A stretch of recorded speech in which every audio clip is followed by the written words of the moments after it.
Okay, guys, this is part 3 of the video series that we've been doing that we decided to call Journey to a Simple Life. The whole reason we decided to name it that was after this situation that we went through with him. We decided to simplify our life.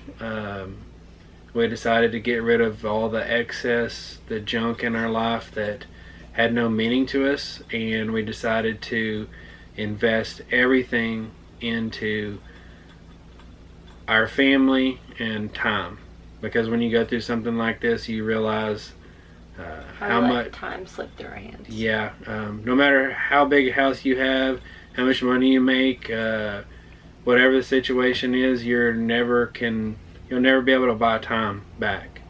And so that's why we named it that, Journey to a Simple Life. And this whole story is building towards the reason why we chose to live the way we're living now, and why we're on this path and this mission that we're on today. And we wanted to pick back up and tell you the rest of Jackson's story. So I'm going to let Cherie explain to you guys what happened after this turning point happened in our lives, where we came together as a family. We began to pray over him, and I'm going to let you tell what all exactly happened here. So after we surrendered the situation to the Lord is when you start to see all God's blessings flow. And so, one was the little girl that we prayed over, whose mom was in one hospital, and the little girl had brain damage. And so that's where I kind of want to start, because she was the first thing that we went to, was praying over her and her family for complete healing. And after 2 days, this little girl who had no hope and complete brain damage started getting brain activity, and she actually moved out of ICU quicker than Jax and went home before Jackson even got out of ICU. So that alone was just amazing, to see God hear our cries, and heal this little girl. Even though he didn't heal our boy was still stable and could turn for the worse at any moment. Just seeing God move in someone else's life, and not even knowing if they were saved. Just knowing that we planted that seed, and that's what this is about, is taking your situations and choosing joy, and allowing God to use you through them to plant that seed, because we're always looking at other people's lives, and so when you see somebody fall, how they react is, kind of a testimony in itself. How big is your God? And our God is big.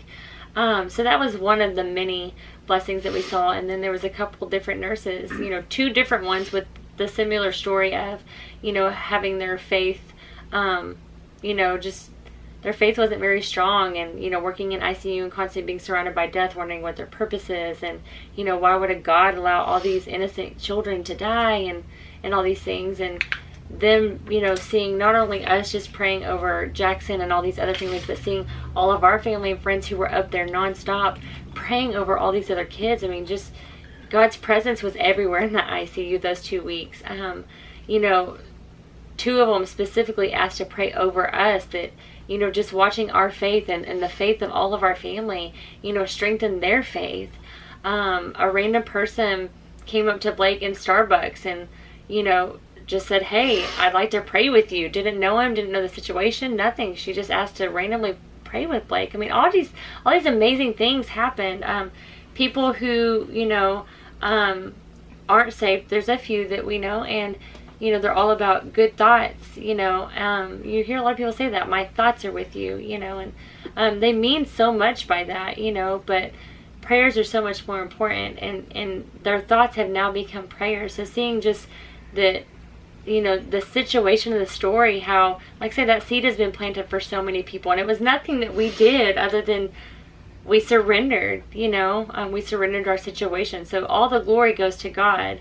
He just used us through that bad situation. And going forward, after seeing all these blessings happen, one after another, and there's so many that we can't remember at the moment, and I'm sure we'll go back and, we plan on journaling all this eventually. But going forward, after a few days later of just, it was all a blur. You know, once you surrendered, it was just focusing on glorifying God and praying for all these other people. But going forward, the recovery for Jackson was so quick. So, you know, he was stable but could turn worse at any point. And then out of the blue, you know, they're like, hey, we're going to try to take him off the ventilator. And we're like, what? You know, and then we're going to take him off dialysis, and the pheresis was done. And, you know, then they told us it was going to be a few days before he could eat. And I mean, the day that they took him off the ventilator, he was asking for pudding. You know, we got a video of that. You know, they told us he wasn't going to be able to walk for a while. I mean, all these things, because his body went through so much, his body shut down. You know, he recovered so quick. After 2 days of being off the ventilator, they put him in a regular room. And then after 2 days of being in the regular room, they were ready to send him home. And of course, we're freaking out because it happened so quick. We almost lost him. And then he recovered so quick that the doctors were like in shock. You know, and of course, we knew it was the Lord. You know, we still don't have answers as to what happened or why it happened, but we know that God had a purpose behind that. And even if it was just to reach one person, you know, to receive Christ in their life, it was all worth it. Even had we lost Jackson, no matter how hard that is, you know, we said that in the hospital, we knew where our son was going. And as hard as that is to say that, you know, to take your tragic and say, as long as it saves one more person, we knew our son was going to heaven. You know, but there's so many people who are lost and who don't know the Lord. And that is our job here on this earth, is to reach out to as many people as possible that we can, so they can live in eternity, you know. And so that was our goal, was, you know, to share God's love and share God's word. You know, we knew he was saved, and whether he lived on this earth, we knew he was going to live in eternity. Our goal was to reach as many people as possible in that hospital who didn't know the Lord, children and parents, you know, who were fighting and struggling, to have and give them a hope like we have. So there's just so many amazing things. So he went home, and before he went home, they told us, you're going to have physical therapy. And he couldn't walk. When we were in the regular room, he couldn't walk, you know, and that was a fear of ours. He can't walk, you know. They took him to the therapy in that day, and we have videos, y'all. It's so amazing. That day he was walking, and we're like, man, God, you're so good. I mean, we question you, and we do all these things, and we don't have the faith that we say we do. You know, and until you see these situations and you go through them is when it builds your faith so much more. Our trials are our testimonies, you know, like fire refines silver, trials refine us, and it's what makes you stronger. Now you have to choose, you know, to allow it to make you stronger. You can choose to live in that horrible situation, or you can choose to overcome and conquer that situation. And that's what we, you know, allowed the Lord to do in our lives. You know, so many amazing things happen through that, and it's kind of what has got us to where we are now, with our gym, with our fitness ministry. And it's not going like we planned. You know, God opened every door to get us here. And yeah, I think real quick, I want to just say a really quick thing, just to kind of recap just how everything happened in like just rapid fire. We contemplated moving down up here to Fort Worth to start this business. We had to make a decision quickly because Sheree had a job opportunity, and it was going to give us an opportunity to start the gym. But we had to make a decision quick. Within a week's time. Applied to a job, got the job, and started the job within 8 days. We had to make this decision really quick. We contemplated, do we do this now or do we wait? And we really contemplated staying where we were at for another year and doing the gym and the business next year. But we didn't. We prayed about it and we decided to do it. So we left. And that's because we felt like God was calling us to do it now. So we left, got up here, was here for a few days, and then Jackson goes sick, and we go to the ICU, and he's almost about to die, pretty much. We went from that to the hospital to him dying, almost dying. They said, had we not have been within 20 minutes of Cook Children's, and we not have got him there as quick as we did, he wouldn't have made it. If we would have stayed home for that other year like we talked about, and he would have gotten, this would have happened there.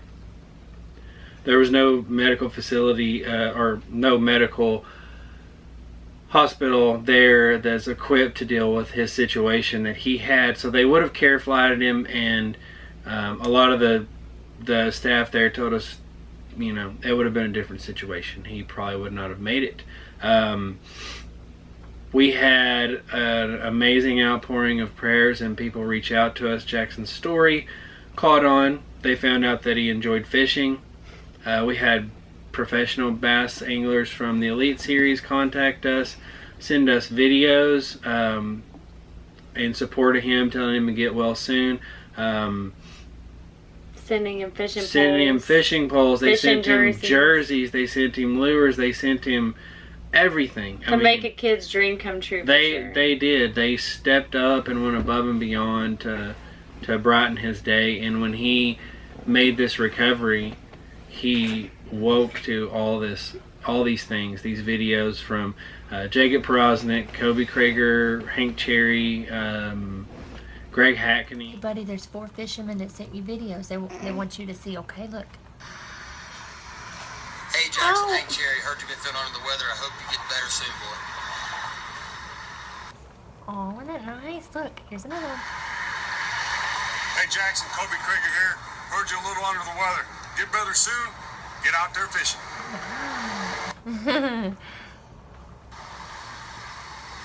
Hey Jackson, we pulling for you to get well soon. One more.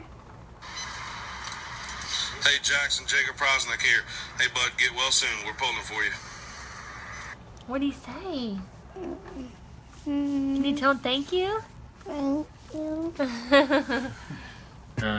There was a ton of guys that reached out and did a lot of amazing things for us, not to mention just all the prayers, support. The medical staff at Cook Children's was unbelievable. And God placed, I mean, that's we credit God with our son's recovery, but we don't take anything away from the medical doctors and the nurses and all the staff there. Because he used every single one of them. And all those people were amazing. And if you're in that kind of situation and you see that kind of emergency situations constantly like that, I mean, it takes a special person to do that job. And we're just so grateful for all those people that were there to help our son. And so after everything happened, we sat down and talked about, what do we do going forward now? We got a glimpse of death in our family. We realized time goes by really quickly, and before you know it, someone can be gone. So we decided, what can we do now to simplify our life, make the gym happen. We wanted to start this gym not only to grow this business and provide an income for our family, but we saw this need for families out there that need to come together and get outside, get in God's creation, and that's what we wanted to do. That's what we wanted to promote. We just had so many people telling us along the way that they were just too out of shape and too sick and too tired and too busy to go do these things outside and go on adventures with their families. And so we decided to start our gym and concentrate the whole theme of it around getting people in shape and getting people comfortable with being uncomfortable, basically. So we wanted people to drop cell phones, drop the technology things for a brief time and get themselves in shape, good enough shape to go and explore God's to get creation. outside and go do something and spend time with your loved ones doing something meaningful that truly matters, not sitting opposite of the couch of them on your cell phone texting or scrolling through Facebook. I mean, there's a time and place for those things, but we've gone overboard with it in our society, and so that was our whole theme that we wanted to promote of our gym, was to be as healthy and strong as possible so that you can go enjoy and that you're ready to go on an adventure at any given time. You never know when you're going to be told you don't have much longer to live. And so, or what are you going to say about your life? I spent, the last 10 years of my life looking at everyone else's life and comparing, or I spent the last 10 years of my life or the last years of my life with my family, exploring God's creation. I mean, that's why God gave us all these beautiful things, is to enjoy them. He didn't give us these to enjoy. Yeah, they're great to have, to call people and stuff like that, but it's gotten out of hand. No one communicates anymore. No one spends time with anyone anymore. Even, we used to say this, I'm too tired to jump on the trampoline, or I'm too sore, or this. It's a wake-up call for us. Everything that happened with Jackson was a wake-up call. We're too busy. I'm cooking, I'm cleaning. All that stuff can be set aside. I mean, obviously it's the point. You got to feed your family. You have to work. There are things that have to happen. But we should never be too busy when our kids say, Mommy, come cuddle with me. Mommy, come watch a movie with me. Come play with me. Because I tell you, when Jackson was in the hospital, it was a wake-up call for both of us that, wow, there's so many times that we say, in a minute, in a minute, in a minute. And next thing you know, our kids went to bed and we didn't spend a single second with them. Or it wasn't near as much quality time as we wanted to because we were too busy, or we were scrolling on Facebook because we're just as convicted and guilty as everyone else. We're not perfect, Well, I remember pleading on my knees with God, I'll do anything. I begged him. I said, if you just give me my son back, you don't take him. I'll do anything. I don't care what it is. I don't want anything else in life. I don't want money. I don't want cars. I don't want a house. I don't want anything. We don't want things. What did I want? In that second, I didn't want anything but time back. And I started thinking about all those times that I could have spent with him, that I could have spent with my daughter, that I could have spent with my wife, that we all could have spent together, that were wasted, that I can never get back, I can never buy back now. So that's the whole point of this video series. We called it Journey to a Simple Life for a reason. After everything happened, we decided to get rid of everything, literally, that had no value, that took up time wasters. We started by basically trying to figure out a way, what can we do now to start growing the business, to make things happen, to move forward, and to also have time together as a family to where we can be together, we can have that time, but we can also work and provide for ourselves. That's part of the reason why we decided to live in an RV. Well, because one thing we realized is the house that we were in, back in East Texas, was a pretty big house, and obviously the more space you have in a house, the more distance everyone becomes. They kind of go to their own little space and they're doing their own little thing. You don't hardly see anybody in a big house. They're empty. A big house collects more things. There's more things to keep up with, and I myself am always remembering, telling the kids to clean their room, and they're overwhelmed because they got too much crap, and it's like, we have to simplify our lives. We cause our lives to be chaotic with all of our events that we're involved in, all of the crap that we collect that's pointless, we waste our money on. Not saying that that's bad. If you want a big house, that's great. If you want all those things, that's great. But for us, it was, I don't want that. It's causing more chaos and more stress to keep up with. Yeah, that's what. And it's taking up more of our time that's unnecessary. Backed up laundry. Well, that's because we have too many clothes. If we have 4 loads of laundry and our closets are still full, that should tell me I have way too much clothes. If the kids are overwhelmed with cleaning up their toys because they have nowhere to put them, they have way too many toys. We've become a very self-absorbed society of things, and it's not about the things, it's about the time. And we wanted, and what we love about this camper, and people thought we were crazy, maybe we are, but for us it works and we love it. This trailer's how big? It's 33 feet long. And We step on each other's toes. Yeah. It's not the easiest, but it's enjoyable. You know, I mean, life's not easy no matter how big or small your house is, no matter how many things you have.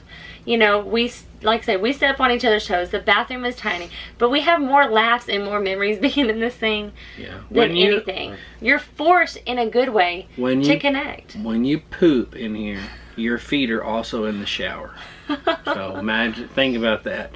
But no, we're not saying you should go buy a camper. You should get rid of everything you own and be a complete minimalist. We chose this because going forward, what we're wanting for our business is we're wanting to do more online video. We want to be able to travel a little bit and just take our house with us. So it makes sense for us. It's cheap for us. We don't have to dump a bunch of money into rent or buying a place. Our whole dream is to be able to all work together. And so we decided to homeschool, you know. So we put the kids out. We homeschool our kids. Cherie homeschools them during the day after her morning workout classes. They're able to be a part of the gym, so the kids help with the other kids. You know, we're teaching them responsibility, you know, pulling together as a family for the business. You know, the kids work, we pay them, you know, it's not a lot, but we pay them for being a part of the business as employees, you know, and I'm teaching them responsibility and to be a family, because that's what families do. Families have gotten away from that. It's, you know, everyone to each their own, basically, you know, and we wanted our kids to be a part of this, you know, not only to teach them responsibility, but to be connected and in tune with them. And so it works for us. It may not work for everybody. And like I say, I mean, find what works best for you, but don't waste your life working to death for your $1 million lifestyle. You know, I mean, it's not worth it, guys. I'm telling you, death is all around us. You know, we've had so many people pass in our family this year. And this is another thing I want to share. So while Jackson was in the hospital, my grandmother was dying from cancer. She was on hospice. And I want to share this because this is another amazing thing that happened.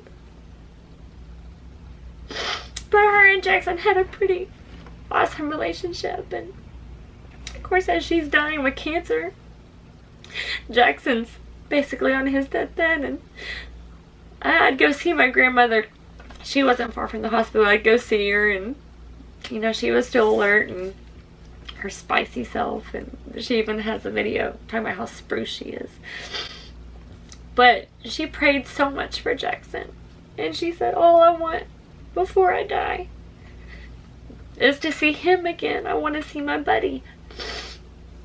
Hey Bubba, I'm gonna go see great grandma. Is that okay? Can you say I love you? I'm gonna give great grandma kisses for you, okay? Okay? I just pray, Jackson, that the prayer you prayed for yours. You were praying for yourself.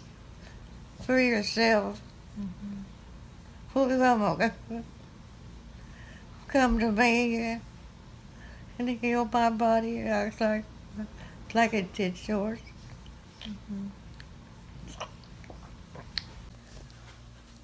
Anything else you want to tell Jackson? Just hurry up and get well, buddy. All right, we'll come see you as soon as he gets out.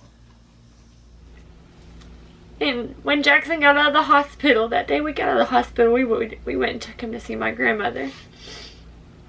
And I mean, so much joy filled her heart, you know, from seeing God heal Jackson, you know. And obviously my grandmother was ready to go. She was at peace with God, but she wanted to see Jackson whole and hug him and kiss him, you know, before she passed. And of course, a couple of days after he got out, my grandmother did go to be with the Lord. But that was pretty cool too, because that's one thing that I prayed as well, as when my grandmother was, you know, in her final days, that was her wish, was to see Jackson, you know, conquer this and come out of it and love and hug on him. And she was able to do that. And so we have some really cool videos of that. But life passes you by so quickly. I mean, death, we could die tomorrow. You know, you don't know. We think that we're going to live forever. We think that we're going to die when we get old. We could die tomorrow, y'all. You know, your family member could die tomorrow. Don't waste it no more. Working yourself to death for things. You know, don't keep yourself so busy that you're so busy watching them do something that you're not actually spending quality time with them. Yeah. It's not worth it. I get it. It's fun. But make true bonding memories with your kids. Take them to do things. Love on them. Reassure them 24/7 how much you love them, how special they are, how beautiful they are. We don't do that anymore. You know, don't waste your life no more. Get outside, explore God's creation. You know, spend time with your kids. Don't let your body dwindle away. Don't become so lazy that you let your body just dwindle. You know, we become brittle because we don't move. Move and function to be able to enjoy more of your life, more with your kids, more with your grandkids, your great grandkids. I mean, I got a 66-year-old aunt who's doing triathlons. You're never too old. Age is just a number, you know, and you can start out wherever your body allows you to. You just have to move. You're getting out of your comfort zone, and that's okay. Just like with our faith, you know, and our spiritual walk, God doesn't want us to be comfortable. It's when we are uncomfortable that we grow, you know, just like the situation with Jackson. So, do you have any concluding thoughts that you want to say before we wrap it up here? No. I would just say, if you got a family, make sure that they know how you feel about them. There's no reason for you to keep your feelings inside. You need to tell them that you love them. You need to spend as much time with them as you can, and don't think for a second that it can't happen to your family. Don't hold grudges. Don't hold grudges against people. Forgive people. Reach out. Even if you're not in the wrong, you don't think you're in the wrong, reach out to that person anyway. Because life's short, and you never know when it's going to be your last day or their last day. You never know whose life you're going to touch. I don't claim to know all the answers. I don't know why my son was saved and several others on that floor lost their kids. There was several families that brought children into that hospital and went home without them. And I got close to that point, and it just about destroyed me. So I can only imagine what they're going through. But the thing that I do know the most is that you can't buy back that time, and you got to use it. You got to use it wisely. I mean, I don't know how any other way to say it other than you do everything you can to spend time with them. Because I promise you, when you're faced with that situation, and I hope you're not, I hope it don't ever happen to you, but if you are, I promise you the only thing that you're going to want back is time with that person. And you're not going to get it back. Once the time has passed, it's gone, it's in the past, it's never coming back. You hear people say all the time, well, that's 5 minutes of my life I'll never get back. Every minute that passes you by, you're not ever going to get back. So you might as well use it wisely, and spending it with your family and reaching out to other people, helping other people. Go visit your family. Don't be so busy that you don't make time to go visit your family. And that's one thing that Blake and I made a commitment to do, is to go see more of our, especially grandparents. You know, because grandparents are the ones who, you know, they shouldn't have to come visit you. Now, if they're healthy and they want to, that's great. You know, but parents come see your kids, brothers go see your sisters, friends go see friends. Make time. Don't just text. Call people. Yeah. You know, write people. Do anything that you can. Prioritize. Prioritize your life. That's the... Family should be very important to you. Yeah, if you take away anything from this video and our situation, we're not saying, you know, you should be like us and live in an RV and get rid of everything and all that, but if you take away anything from what we're trying to say, is that everyone can simplify something and prioritize their life a little more. And And I would just say to prioritize your time wisely.